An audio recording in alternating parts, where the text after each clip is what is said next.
오늘 함께 읽으신 본문에는 예수님께서 십자가에 못 박히신 것과 그 주변에 있던 사람들이 예수님을 향하여서 정말 말로 다 할 수 없는 그 모욕과 비방을 하는 것이 기록됐습니다.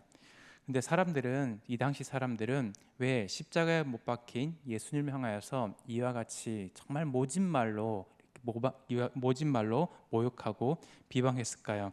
그것은 사실 신명기 21장 22절 23절에 근거한 행동이었습니다. 신명기 21장 22, 23절에 사람이 만일 죽을 죄를 범함으로 내가 그를 죽여 나무 위에 달거든 그 시체를 나무 위에 밤새도록 두지 말고 그날에 장사하여 내 하나님 여호와께서 내게 기업으로 주시는 땅을 더럽히지 말라. 나무에 달린 자는 하나님께 저주를 받았음이니라. 예수님은 사실 이와 같이 십자가에 못 박혀 돌아가신 것은 우리가 받아야 할 그 죄의 형벌을 대신 받으신 것입니다. 그럼에도 불구하고 이 예수님은 이제 흉악한 죄인들을 좌와 우편에 두시면서 그 중심에 더욱더 집중된 자리에서 십자가에 못 박혀 돌아가심으로 말미암아 죄인 취급을 받았습니다. 예수님이 이 땅에 오심은 가장 낮은 자의 모습으로 또한 비천한 자의 그러한 모습으로 이 땅에서 태어나셨고 그 모든 삶의 순간순간들이 정말 존중받고 메시아로서 그의 마땅한 대우를 받지 못했지만 마지막 정말 이 땅에서의 마지막 최후 순간까지 오히려 이와 같이 모진 형벌을 당하고 계심을 우리는 보게 됩니다. 주님께서 이와 같이 모진 형벌을 당하는 것을 볼 때 사실 이것은 내가 받아야 할 것이었고 하나님께 범죄한 인류가 정말 그 하나님과 분리되고 하나님께 영원한 형벌을 받아야 될 마땅한 형벌임에도 불구하고 예수님은 이 모든 그런 모욕과 그 비난의 그런 자리에서 정말 많은 치욕을 겪으셔야 했습니다. 그런데 정말 특이한 것은 무엇이냐면 이제 오늘 함께 읽었던 44절에 보면 함께 십자가에 못 박힌 강도들도 이와 같이 욕하더라라고 지금 본문에서는 기록되고 있습니다. 사실 오늘 그 마태복음에 나오고 있는 여러 가지 그러한 사건들이 있지만 이 강도들의 그 회심을 다른 우리 사복음서의 말씀과 비교해서 함께 살펴보고자 합니다. 특별히 누가복음 23장 39절과 43절을 함께 참고해서 보도록 하겠습니다. 지금 44절에 함께 십자가에 못 박힌 강도들이라고 말하고 있는데 누가복음 23장 32절에 이 강도들을 또 다른 말로 소개하고 있습니다. 누가복음 23장 32절을 이제 펼쳐 보셔도 좋습니다. 아예 그 본문을 누가복음 23장 32절을 여러분이 한번 계속 그냥 펼쳐 보셔도 좋겠습니다. 누가복음 23장 32절에 또 다른 두 행악자도 사형을 받게 되어 예수와 함께 끌려가니라라고 말하고 있습니다. 여기서는 이 강도를 행악자라고 말하고 있습니다. 여기에 쓰이고 있는 이 행악자는 이제 나쁜 일을 행한 사람입니다. 그래서 범죄자라고도 할 수 있습니다. 그리고 특이하게 이 강도라고도 할 수 있습니다. 그래서 마태복음 오늘 본문 말씀에도 강도라는 그런 의미가 이제 맞는데, 근데 이 단어가요 마태와 마가에서는 이 노획하다, 빼앗다라는 뜻이 있는 단어로 사용했습니다. 그리고 이 단어는 에레미야 18장 22절에는 용병이라는 의미로도 사용됐습니다. 그래서 사실 이 지금 로마 시대에 단순한 강도를, 단순한 범죄자를 이 십자가에까지 못 박을 정도로 이 로마의 형벌이 무거웠는가라고 한번 생각해 볼 수 있습니다. 모든 사람이 다 십자가의 형벌을 받았을까? 과연 강도라는 어떻게 보면 정말 그렇게까지 이게 정말 그 중대한 범죄라고도 볼 수 있겠지만 이 강도를 했다고 해서 정말 그냥 십자가에 못 박는 것, 그리고 다른 사람들이 정말 그 사람의 그 죄의 결과를 보게 하는 것이 마땅했을까라고 생각해 볼 때 이 지금 로마의 입장에서 볼 때 이 강도의 그 행위를 또한 했던 것을 누구에게 했는가를 우리가 한번 살펴볼 수 있습니다. 그것은 이들이 정말 로마에 대항해서 이스라엘의 그 이스라엘의 독립을 위해 수단과 방법을 가리지 않고 로마에 대항했던 열심당원의 그러한 한 사람이지 않았을까라고도 볼 수 있습니다. 사실 바나바도요, 그가 단순한 강도가 아니었습니다. 그 바나바는요, 이스라엘의 독립을 위해서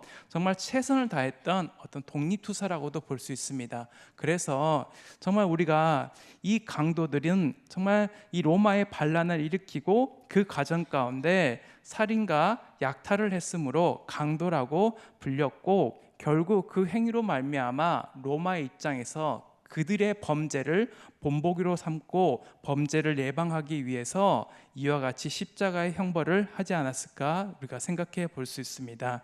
이와 같이 어찌됐건 정말 이 행악자와 강도들 사이에 예수님이 이제 함께 했던 것은 사실 이사야서 53장 12절의 말씀을 성취하기 위함이었습니다. 이사야서 53장 12절에 그러므로 내가 그에게 존귀한 자와 함께 몫을 받게 하며 강한 자와 함께 탈취한 것을 나뉘게 하리니 이는 그가 자기 영혼을 버려 사망에 이르게 하며 범죄자 중 하나로 헤아림을 받았음이니라. 그러나 그가 많은 사람의 죄를 담당함으로 범죄자를 위하여 기도하였느니라는 말씀이 있습니다. 범죄자 중 하나로 헤아림을 받으셨지만 이 예수님은 많은 사람의 죄를 담당하셨으며 그리고 범죄자를 위하여 기도하셨다라고 분명히 말씀하고 계십니다. 그럼에도 불구하고 마태복음 39장 44절에서는 여러 사람들이 십자가에 못 박혀서 고통당하는 예수님을 향하여서 모욕하고 비방했습니다.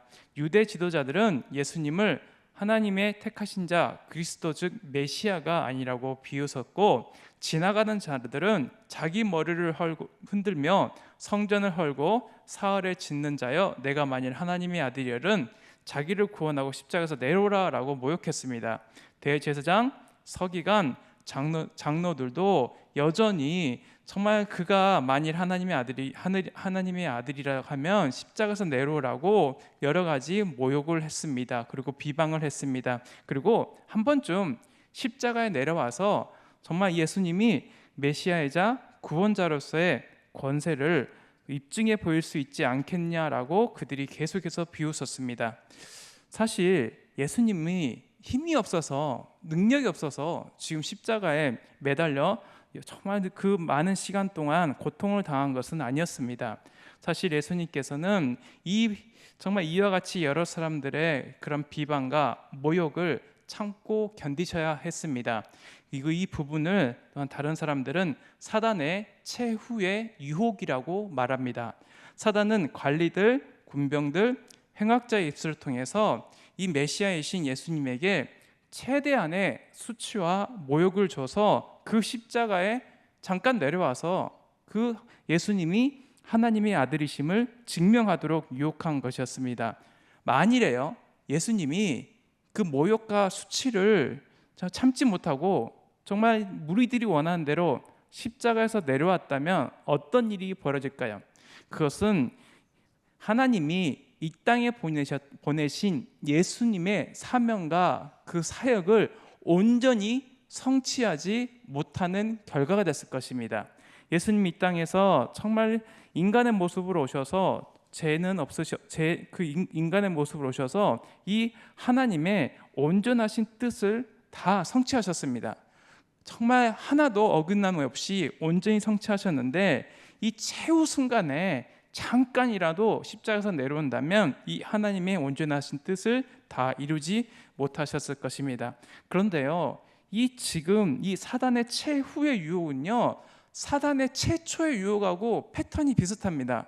예수님이 이제 공생애를 시작하시기 전에 40일간 밤낮으로 금식하며 광야에서 성령에게 이끌려 시험을 받은 적이 있습니다. 마태복음 4장 3절에서 10절에 이 마귀의 유혹과 시험이 있는데 4장 3절에 시험하는 자가 예수께 나와서 이르되 내가 만일 하나님의 아들이여든 명하여 이 돌들로 떡덩이가 되게 하라. 6절에도 이르되 내가 만일 하나님의 아들이여든 뛰어내리라 라고 말합니다.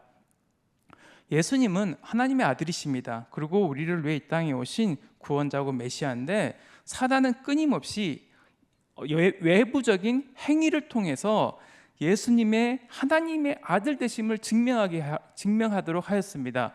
오늘 본문에서도 정말 40절에 보는 것처럼 이르되 성전 헐고 사흘에 짓는 자여 내가 만일 하나님의 아들이거든 자기를 구원하고 십자가에서 내려오라 하며, 그래서 하나님의 아들 되시는 예수님이 다른 행위, 특별히 하나님의 그 사명을 어기고 온전히 순종하지 못하는 행위를 통하여서 그 하나님의 아들됨을 증명하라고 끊임없이 유혹하고 있는 것입니다.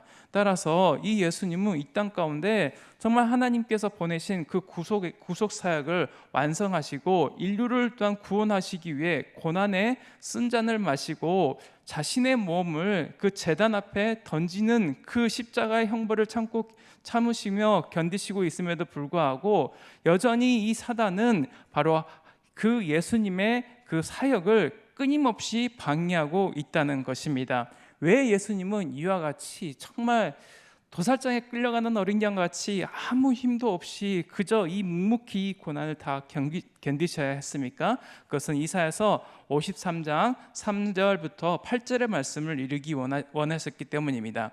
이사야서 53장 3절에 그는 멸시를 받아 사람들에게 버림받았으며 강고를 많이 겪었으며 질고라는 자라 마치 사람들이 그에게 얼굴을 가리는 것 같이 멸시를 당하였고 우리도 그를 귀히 여기지 아니하였도다. 그는 실로 우리의 질고를 지고 우리의 슬픔을 당하였거늘 우리는 생각하기를 그는 징벌을 받아 하나님께 맞으며 고난을 당한다 하였노라. 그가 찔림은 우리의 허물 때문이요 그가 상함은 우리의 죄악 때문이라. 그가 징계를 받음으로 우리는 평화를 누리고 그가 채찍에 맞음으로 우리는 나음을 받았도다. 8절에 그는 곤욕과 신문을 당하고 끌려갔으나 그 세대 중에 누가 생각하기를 그가 살아있는 자들의 땅에서 끊어짐은 마땅히 형벌받을 내 백성의 허물 때문이라 하였으리요 라는 말씀이 있습니다. 정말 도살장에 끌려가는 어린 양같이 이 십자가의 모진 형벌을 다 겪으신 이유는 그 아무 말도 안 하고 입도 다문 채 조용히 그 침묵 가운데 그 형벌을 다 겪으신 것은 바로 우리의 죄를 용서하기 위한 그 구속의 은혜를 우리에게 허락하시기 위한 그 순종한 그런 순종이었다는 것을 우리는 알 수 있습니다. 그런데 강도까지도 예수님을 욕했다라고 지금 말하고 있습니다. 왜 이 마태와 마가는 두 강도가 모두 예수님을 욕했다라고 기록했는데 처음에 이 두 강도 모두 예수님을 욕했습니다. 그런데 시간이 지나다 보니까 다른 한쪽의 강도가 이제 회심하고 예수님이 죄가 없으시다는 것을 알게 됐습니다. 그리고 이 회심한 사건을 특별히 누가복음 23장 39절에서 43절에서는 이제 기록하고 있습니다. 우리 누가복음 23장 39절에서 43절을 한 절씩 한번 교독하도록 하겠습니다. 누가복음 23장 39절에서 43절입니다. 이제 신약 139면입니다. 누가복음 23장 39절 43절. 자, 39절 제가 먼저 읽겠습니다. 달린 행악자 중 하나는 비방하여 이르되 내가 그리스도가 아니냐 너와 우리를 구원하라 하되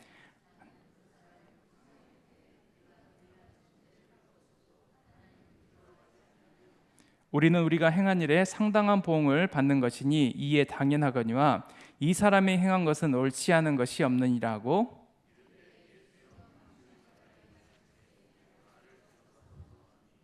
함께 했습니다. 예수께서 이르시되 내가 진실로 내게 이르노니 오늘 내가 나와 함께 낙원에 있으리라 하시니라. 아멘. 이 달린 행악자 중 하나가 정말 처음에는 둘 다 이 예수님을 향해서 비방했지만 시간이 지나면서 한 사람이 정말 이 예수님을 정말 죄가 없으신 의로운 분이시며 자기들은 자신들의 죄의 결과에 마땅한 그 형벌을 받고 있는데 예수님은 정말 의로우신 분으로서 그 스스로 이와 같이 형벌을 받을 만한 아무런 죄도 발견되지 않았다라고 말하면서 오히려 지금 40절에 보는 것처럼 하나는 그 사람을 꾸짖었다라고 말하고 있습니다. 두 왼쪽과 오른쪽에 있었던 이 강도 중에 한 사람이 다른 쪽에 있는 사람을 꾸짖었다라고 분명히 말하고 있습니다. 이 꾸짖었다는 것은 하나님이 율법을 어긴 백성을 꾸짖고 질책한다는 말입니다. 정말 강력하게 정말 고조된 억양으로 반대편에 있는 그 동료였던 이 강도에게 정말 꾸짖었다는 것은 정말 우리는 정말 하나님께 우리의 행위에 대해서 형벌을 받지만 예수님은 이와 같이 아무런 그 죄도 없고 흠도 없으신 분으로서 이러한 형벌을 받으실 만한 분이 아닌 것을 변호하고 있다는 것입니다. 그리고 정말 우리 가운데 오신 이 예수님이 바로 우리를 위해서 정말 그 모든 그 형벌을 다 당하셨고, 지금 또 이 회심한 이 한 그 강도는요, 자기의 죄를 인정했습니다. 그리고 자기가 벌 받는 것도 당연하다고 인정했습니다. 그리고 구원이 있으며 천국이 있음을 확신했습니다. 그리고 십자가에 달리신 예수님이 그리스도이심을 고백했습니다. 그리고 예수님이 이루실 하나님 나라를 믿는 그런 신앙이 있었습니다. 그리고 결정적으로 주님의 나라가 임하실 때 자신을 받아달라는 겸손한 요청까지 순식간에 이렇게 진행되는 것을 우리는 보게 됩니다. 그럼 왜 갑자기 어떻게 느닷없이 이와 같이 처음에는 같이 비방했던 이 한쪽의 그런 강도가 시간이 지나면서 예수님을 변호할 뿐만 아니라 그의 삶 가운데 자신이 죄인임을 인정하고 또한 예수님을 그리스도라고 고백하고 하나님 나라를 믿고 주님의 나라가 올 때에 자신을 받아달라고 간절한 요청을 했을까요? 그것은 누가복음 23장 34절에 이에 예수께서 이르시되 아버지여 저들을 사하여 주시옵소서 저들이 하는 것을 알지 못함이니이다 하시더라. 그들이 그의 옷을 나눠 제비 뽑을세라는 말씀에서 우리는 한 가지 단 근거를 삼을 수 있습니다. 바로 예수님은 그 십자가의 형벌을 당하고 있는 중에 자신을 향해서 비방하고 조롱하고 때로는 자기 옷까지 다 벗겨서 제비 뽑아서 나누는 이 무리들을 향하여서 하늘에 있는 아버지께 저들을 용서해 달라고 기도했습니다. 왜 그랬냐면 저들이 자기가 하고 있는 행위를 알지 못하기 때문에 용서해 달라고 간절히 하나님께 탄원하는 기도를 했습니다. 그리고요, 정말 처음에 말씀드렸던 것처럼 신명기의 말씀에는 누구든지 그 십자가에 달린다는 저주받은 자라고 했는데, 오늘 봤던 이 누가복음 23장의 말씀에 보는 것처럼 예수님을 이 한 강도가 의롭다, 죄가 없다라고 정말 그 저주할 자라고 하지 않았던 이유는 바로 무엇이냐면, 우리가 한 가지 근거를 삼을 수 있는 것은 성령님이 이 두 행악자 중에 한 강도에게 정말 성령님이 은혜를 주셔서 예수를 저주하지 않았다는 것을 우리는 알 수 있습니다. 고린도전서 12장 3절에 그러므로 내가 너에게 알리노니 하나님의 영으로 말하는 자는 누구든지 예수를 저주할 자라 하지 아니하고 또 성령으로 아니하거든 누구든지 예수를 주시라 할 수 없느니라 라는 말씀이 있습니다. 이 강도가 정말 예수님을 이 땅 가운데 오신 구원자여 메시아로 믿었을 뿐만 아니라 예수님을 저주하지 않았던 것은 정말 예수님의 그러한 하나님을 향한 정말 이 함께 있는 무리들을 향한 온 인류를 향해서 정말 용서해 달라는 그 기도와 정말 하나님이 이 땅 가운데 예수 그리스도를 통한 그 구원의 은혜, 그리고 성령님이 정말 우리 가운데 예수님이 구원자이고 메시아이며 정말 우리의 죄를 깨닫게 하시는 그 은혜가 지금 이곳 가운데 십자가 가운데 함께 했다는 것을 우리는 보게 된다는 것입니다. 따라서 우리가 지금 예수님의 그 십자가를 볼 때 정말 마음의 고통과 애통함이 있지만 그 예수님의 그런 십자가를 통해서 우리가 하나님께 은혜 받은 자로서 하나님의 자녀로서 온전한 삶을 살며 다시금 이 땅 가운데 오실 그 예수님이 오실 때 하늘나라를 우리가 유산으로 받게 될 그 온전한 기쁨과 충만함을 가지고 살 수 있는 그 이유와 근거는 바로 예수님이 우리 가운데 십자가에서 흘리신 그 온전하신 보혈의 은혜를 우리가 깨달아 알았기 때문이라는 것입니다. 우리 새 찬송가 150장에 만왕의 왕 내 주께서라는 찬송가가 있습니다. 여기에 보면은 정말 이 처음 본 내가 예수님의 그 십자가를 처음 보고 나서 정말 내 눈이 밝았다라는 부분이 있습니다. 만왕의 왕 내 주께서 1절에 보면 만왕의 왕 내 주께서 왜 고초당했나 이 벌레 같은 날 위에 그 보혈 흘렸네. 십자가 내가 처음 볼 때 나의 맘에 큰 고통 사라져 오늘 믿고서 내 눈 밝았네. 참 내 기쁨 영원하도다. 2절에 주 십자가 못 박힘은 속죄함 아닌가 그 긍휼함과 큰 은혜 말할 수 없었다. 십자가 내가 처음 볼 때 나의 맘에 큰 고통 사라져 오늘 믿고서 내 눈 밝았네. 참 내 기쁨 영원하도다 라는 찬송가가 있습니다. 맞습니다. 정말 우리가 십자가를 내가 이제 처음 볼 때가 있다는 것입니다. 십자가의 은혜를 이제 내가 내 마음 가운데 믿고 바라고 정말 확신 가운데 이제 바라볼 때가 있다는 것입니다. 이 강도는 처음에는 예수님을 비방했지만 그의 마지막 순간에 처음으로 이 십자가의 은혜를 바라보게 됐습니다. 그리고 그 십자가의 은혜, 예수님을 향한 그 믿음이 결국 생겼고 정말 그 눈이 밝아짐으로 말미암아 영원한 그 기쁨을 누리게 됐다는 것입니다. 그런데요, 지금 이 찬송가를 지었던 이제 왓츠는요 1절에 만왕의 왕 내 주께서 왜 고초당했나 이 벌레 같은 날 위에라는 그 찬송가의 그런 그 부분을 이 벌레라는 게 좀 마음에 걸렸다고 합니다. 그래서 벌레를 그냥 죄인 같은 날 위에라고 이 죄인으로 바꾸고 싶은 마음도 있었다고 합니다. 그런데 이 벌레라는 말을 그냥 놔뒀다고 합니다. 이 단어를. 왜 그러냐면 우리는 사실 이 벌레하면 정말 바닥에서 기어다니는 꿈틀꿈틀거리는 정말 흉물스러운 모습으로 생각할 수 있는데 이 앞에 애벌레라는 말을 넣게 되면 이 애벌레는요 그의 모습이 정말 흉측하고 늘 땅만 기어다니는 모습이지만 언젠가는 이 나비와 같은 모습으로 변하게 된다는 것입니다. 우리가 이 땅 가운데 정말 세상을 살아가면서 세상에 코박고 땅을 바라보면서 우리의 존재 자체가 이것밖에 안 되느냐라고 생각할 때가 있습니다. 그리고 십자가를 바라볼 때 내가 죄인임을 깨닫게 되는 은혜가 우리 가운데 임하지만 때로는 그것이 나에게 수치와 또한 형벌을 가하는 것이 아닌가 생각할 때도 있습니다. 하지만 우리는 이 애벌레가 정말 언젠가 때가 되면 나비가 되어 온 하늘을 날아다니는 정말 자유로운 그 존재가 되는 것처럼 우리가 주님 앞에 우리가 낮아지게 되고 때로는 아무것도 자랑할 수 없는 그 모습이라 할지라도 주님이 우리에게 원하시는 그 때가 되면 우리는 정말 아름다운 그 나비의 모습으로 변하게 된다는 것입니다. 따라서 우리가 오늘 그 십자가의 은혜를 온전히 바라볼 수 있는 그런 눈이 밝아지기 원합니다.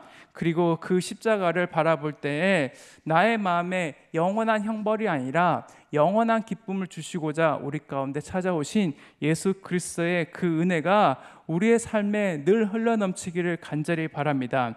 그리하여서 정말 주님 앞에 내가 죄인이고 정말 벌레 같은 모습이라 할지라도 언젠가 우리를 주님께서 하나님께서 원하시는 그 하늘나라로 이끌어 갈 것이고 하늘의 그러한 신령한 복으로 우리를 채워주실 것이라는 그 믿음과 확신을 가지고 오늘 우리에게 주어진 매일매일의 삶들을 온전한 기쁨 가운데 살아가시기를 간절히 소망합니다. 아멘. 함께 기도하겠습니다.